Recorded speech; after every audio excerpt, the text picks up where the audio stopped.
Ebi babigambire obubabeire bari omu rukiiko rw'abataka orubesere baraza okwanura ebintu ebirikubateganisa nk'abataka n'okuba kubaasa kubirondera omubazi. Tukashanga ngu omu Bushenyi harimu emishango mingi ebakwirukangiza kooti, emishango emikye majority percentage erukuhayo kukyereba hangu eshemere kuba nehwera hasi kuko abantu bagikuririza. Niyo kwezera Emmanuel Oruchifu Magistrate Court Bushenyi arugireyo yashaba abataka okweharira kimwe omuze ogwo kushashura zaroni eziba kubabarire aha bantu buntu omongaro bateine ekihandiko kyonanga akuba abenji basingireyo okubehakana omuriza kooti. Wijo ryo wakafuna okatigira ngo omushijo nkamushashura kongo tine nkaka receipt ninga nkakahandiko kona kakoreka ngo omuntu ogwo kamushashura ekyo nikitugumira. Bamwe ahabatura abetabire omubaraza batushoborire bimwe ahabizibu ebibarukubugana omu byanga byabo ebibarukwenda ngu Bushenyero ko gavumenti ebayambeho. Ati yo ino bisase gwaba kulesenzaya omugongole cyabugimbe na tabunukanso nalabo kunyama bakuruko mukashese kushasha 12 bukakakashese rumbara no izo bona kwende mbazari rwaro gitaha enzaga mama zuma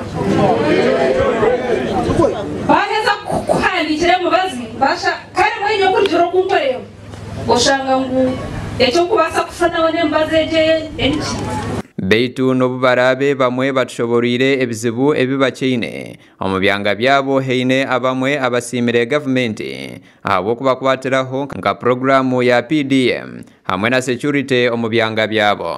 Emtwara nane kanejo na jera bana school fees nagarika na tema route ya kabiri y'ebitoke na gurembuzi nyineme nkabana nguzemwe na heze nagarika na gurembuzi ya kabiri.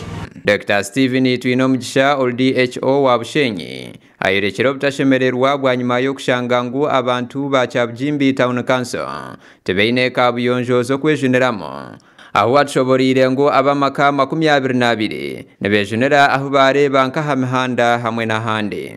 Kimwombi yagamba national coverage ningashi abantu abire boronyi ebi tu expect yangu household ningashi buruka eshemeye kubeyine kandi kubantu rero muri Kyabujimbi Town Council national coverage ngari % ya 8. Bwanyuma yo kufuna ripoti ombataka ngu abahingisa omu magombora tebarukora mirimo yabo RDC wa Bushenyi ashabire buri muhingisa okora ogwa mutwire ngu ahakuba gavumenti nebashashura. Abashija aba facilitated bar best in sub county kandi umurimo gwabo no gukwe extending services aha muntu w'umuhingi nkakasa kuri bakweje soko shime kwano itirwa mani basheko application of fertilizer kwareba tar facilitated bagambire chief administrative officer ya. Ekiganiro eki nikiyambaho abataka okugamba hanshonga zabo ezikuba zitwire zibanyangarize okumara obwire buringwa hagati y'abakozi ba gavumenti omu byanga byabo na munonga aharyabo abarukuba batarukubasa kuza omuriza ofisi ahabw'engyendo okutwarayo enshonga zabo ahari bakama babo. Gasha kwa Olivia na Sasira omuri Bushenyi.